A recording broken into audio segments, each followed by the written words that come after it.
Hi అండి. అందరికీ నమస్తే. నేను మీ Rama. Welcome back to our YouTube channel Lakshmi Chaitra vlogs. ఈరోజు మన కిచెన్లో simple and tasty vegetable pulao rice అయితే చేసి చూపించబోతున్నాను. మన ఇంటికి ఎవరైనా చుట్టాలది వచ్చేటప్పుడు ఇలా ఒకసారి వెజిటేబుల్ పులావ్ రైస్ అయితే చేసి పెట్టండి.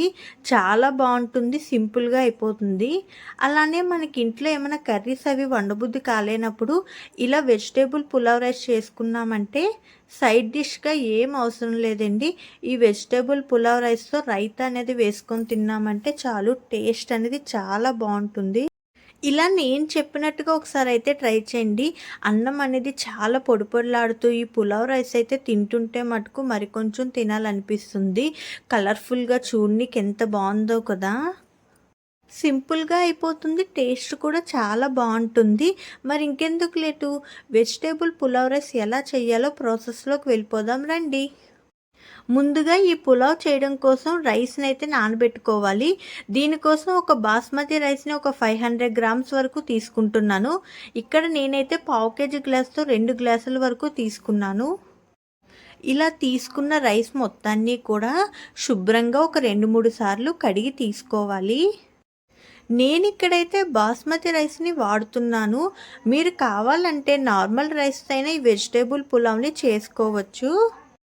ఇలా శుభ్రంగా కడిగి తీసుకున్న రైస్లోకి బియ్యం ములిగేంత వరకు కూడా నీళ్ళు అనేది వేసుకొని మూత పెట్టి ఒక 1/2 అవర్ పక్కన పెట్టుకోవాలి. ఈలోపు స్టవ్ ఆన్ చేసి ఒక కళాయి పెట్టుకొని ఒక 4-5 టేబుల్ స్పూన్ల వరకు ఆయిల్ని వేసుకోవాలి. ఈ పులావ్ రైస్లోకి కొంచెం ఆయిల్ ఎక్కువగానే పడుతుందండి. ఆయిల్ ఎక్కువ ఉండడం వల్ల టేస్ట్ అనేది చాలా బాగుంటుంది.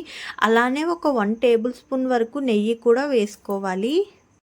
ఆయిల్ కాస్త వేడైన తర్వాత బిర్యానీ సామాన్లు ఉంటాయి కదా, చెక్క, లవంగ, యాలకులు మొత్తం అన్నీ కూడా వేసుకోవాలి. అలానే 1 టేబుల్ స్పూన్ వరకు జీలకర్ర, 2 బిర్యానీ ఆకులను ఈ విధంగా చించి వేసుకోవాలి. 1 నిమిషం పాటు మంచిగా ఫ్రై చేసుకోవాలి. ఇది కాస్త ఫ్రై అయిన తర్వాత 2 మీడియం సైజ్ ఉల్లిపాయల్ని సన్నగా పొడుగ్గా తరిగి వేసుకోవాలి. అలానే ఒక 8-10 పచ్చిమిర్చీల దాకా ఈ విధంగా పొడుగ్గా కట్ చేసుకొని ఈ పులావ్ రైస్లోకి ఉల్లిపాయలు అనేది బాగా ఫ్రై అవ్వాలండి. సో ఉల్లిపాయలు ఫ్రై అవ్వడానికి కాస్త టైం పడుతుంది. ఒక 4-5 నిమిషాల వరకు ఉల్లిపాయల్ని ఈ విధంగా ఫ్రై చేసుకోవాలి. ఉల్లిపాయలు కాస్త ఫ్రై అయ్యాయి కదా, ఇప్పుడు ఇందులోకి ఒక 6-7 జీడిపప్పు పలుకుల్ని వేసుకోండి. ఇది ఆప్షనల్ అండి. ఇలా జీడిపప్పు వేసుకోవడం వల్ల టేస్ట్ అనేది చాలా బాగుంటుంది. అలానే ఒక మీడియం సైజ్ టమాటీ ఒకటి ఈ విధంగా పొడుగ్గా కట్ చేసి వేసుకోవాలి. టమాటీ కూడా కాస్త మగ్గిన తర్వాత 1 కప్పు క్యారెట్టు, అలానే 1 కప్పు బీన్సు, అలానే ఒక 2 బంగాళదుంపలు ఈ విధంగా కట్ చేసి వేసుకోవాలి. మనం పులావ్లో వేసుకున్న వెజిటేబుల్స్ అన్నీ కూడా కాస్త పెద్దవిగానే కట్ చేసుకొని వేసుకోవాలి. చిన్నవిగా ఉంటే అంత బాగుండదు. ఒక 2-3 నిమిషాల పాటు ఆయిల్లో బాగా ఫ్రై చేసుకుంటూ మధ్య మధ్యలో మూత పెడుతూ కలుపుకోవాలండి. కాస్త ఒక 2-3 నిమిషాల పాటు ఈ కూరగాయలన్నింటినీ కూడా మనం కొంచెం మగ్గనిచ్చామంటే చాలా బాగుంటుంది. పులావ్ టేస్ట్ అనేది మరి కొంచెం బాగుంటుంది. ఇలా కాస్త వెజిటేబుల్స్ అన్నీ ఫ్రై అయిన తర్వాత 1 టేబుల్ స్పూన్ అల్లం వెల్లుల్లి పేస్టు, అలానే పుదీనా, కొత్తిమీర కూడా కొంచెం కట్ చేసుకొని వేసుకోవాలి. అల్లం వెల్లుల్లి పేస్ట్ అనేది పచ్చివాసన పోయేంత వరకు 1 నిమిషం పాటు బాగా ఫ్రై చేసుకోవాలి. అల్లం వెల్లుల్లి పేస్ట్ వేయగానే అడుగు అనేది కొంచెం మాడుతుంది. అందువల్ల మనం లాస్ట్లో అల్లం వెల్లుల్లి పేస్ట్ అనేది వేసుకున్నామంటే బాగుంటుంది. ఫస్ట్లో అయితే వేసుకోవద్దు.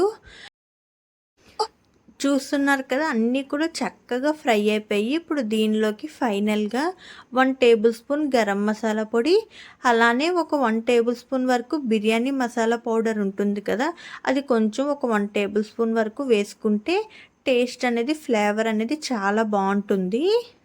ఇప్పుడు వేసుకున్న మసాలాలు అనేది ఒకసారి బాగా కలిసే విధంగా ఒకసారి మొత్తం బాగా కలుపుకోవాలి. ఈలోపు మనం ముందుగా నానబెట్టుకున్న రైస్ ఉంది కదా, ఆ రైస్లోంచి వాటర్ అనేది తీసేసి ఓన్లీ రైస్ మట్టుకే దీనిలో వేసుకోవాలి. మీరు ఒకవేళ నార్మల్ రైస్తో చేస్తుంటే బియ్యం అయితే నానబెట్టే పని లేదండి. అదే బాస్మతి రైస్తో చేస్తుంటే మటుకు ఒక హాఫ్ అన్ అవర్ ముందుగా నానబెట్టుకొని చేసుకోవాలి. ఇలా రైస్ మొత్తం వేసుకున్న తర్వాత ఒకసారి మొత్తం కూడా బాగా కలుపుకోవాలి. ఇప్పుడు దీనిలోకి వాటర్ అయితే వేసుకోవాలి. ఒక గ్లాసు బియ్యానికి గ్లాసున్నర వాటర్ వేసుకుంటే సరిపోతుంది. ఇక్కడ నేనైతే 2 గ్లాసులు బియ్యం తీసుకున్నాం కాబట్టి 3 గ్లాసుల వరకు వాటర్ అయితే వేసుకోవాలి. అలానే రుచికి సరిపడినంత ఉప్పు కూడా వేసుకొని ఒకసారి మొత్తం కూడా బాగా కలుపుకొని వాటర్ని అయితే చెక్ చేసుకోవాలి. కొంచెం వాటర్ అనేది తీసుకొని టేస్ట్ అనేది చెయ్యండి, ఉప్పు కరెక్ట్గా సరిపోయిందా లేదా అనేసి. మీకు ఏమైనా ఉప్పు అది తక్కువగా అనిపిస్తే ఉప్పు అనేది వేసుకొని ఇంకా మూత అనేది పెట్టేసి హై ఫ్లేమ్లో ఒక 5 నిమిషాల పాటు ఉడికించుకోవాలి. ఒక 5 నిమిషాల తర్వాత చూస్తే రైస్ అనేది ఈ విధంగా ఒక 80% అయితే ఉడికిపోతుందండి. ఇప్పుడు ఒకసారి మొత్తం కూడా ఒకసారి బాగా కలుపుకోవాలండి. ఇలా మొత్తం కూడా ఒకసారి కలుపుకున్న తర్వాత మరొక 5 నిమిషాల పాటు మంటని మీడియం ఫ్లేమ్లో పెట్టేసి ఒక 5 నిమిషాలు ఉడికించుకున్నామంటే రైస్ అనేది చక్కగా ఉడికిపోతుంది. అలానే ఇంకా కొంచెం వాటర్ అయితే ఉంది కదా, అది రైస్లోనే మగ్గేటప్పుడే మంచిగా మగ్గిపోతుందండి. ఒక 5 నిమిషాల తర్వాత మూత తెరిచి చూసామంటే ఈ విధంగా చక్కగా పొడి పొడిలాడుతూ వెజిటేబుల్ రైస్ అయితే రెడీ అయిపోతుంది. కానీ మనం స్టవ్ అనేది ఆఫ్ చేసిన తర్వాత ఒక 5 నిమిషాలు అలా పక్కకు వదిలేయాలండి. ఒక 5 నిమిషాలు పక్కకు వదిలేయడం వల్ల రైస్ అనేది ఇంకా చక్కగా విడివిడిగా పొడి పొడిలాడుతూ మంచిగా వస్తుంది. అంతేనండి, ఎంతో tasty and easy vegetable pulao rice అయితే రెడీ అయిపోయింది.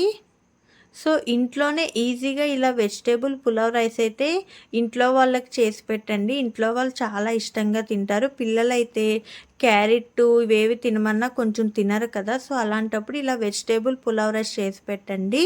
పిల్లలు కూడా చాలా ఇష్టంగా తింటారు. నా వీడియో కానీ నచ్చితే please like and share and subscribe. Thank you.